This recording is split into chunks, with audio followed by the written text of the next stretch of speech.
Visakha steel plant పరిరక్షణలో CM Chandrababu కీలక పాత్ర పోషించారన్నారు ఎమ్మెల్యే పల్లా శ్రీనివాస్.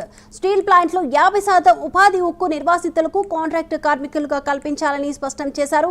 కూటమి ప్రభుత్వం అధికారంలోకి వచ్చిన వెంటనే తప్పుడు పేర్లను తొలగించడం జరిగిందన్నారు ఎమ్మెల్యే పల్లా శ్రీనివాస్. వాళ్ళు పట్టుకొని గోస్ట్ వర్కర్స్ అంటున్నారు. దయచేసి ఎంప్లాయీస్ కాదు, గోస్ట్ వర్కర్స్ అంటే ఎవరైతే ఏజెన్సీస్.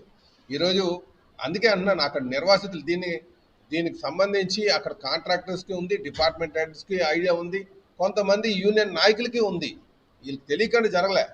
అది నేను తెలియజేస్తున్నాను తప్ప మేము ఎవరిని కించపరచడానికి కాదని కూడా ఈ సందర్భంగా అందరికీ క్లారిఫై చేస్తున్నాం.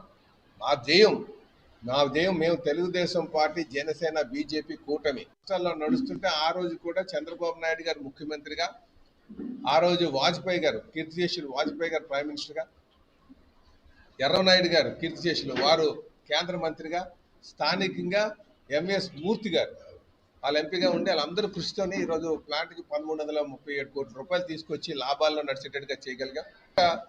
మా ఎన్డీఏ కూటమి కానీ, చంద్రబాబు నాయుడు గారు కానీ, పవన్ కళ్యాణ్ గారు కానీ, రాష్ట్ర బీజేపీ నాయకత్వం కానీ అందరికీ ఒకే ఒక ఆలోచన, ప్లాంట్ను పరిరక్షించాలి.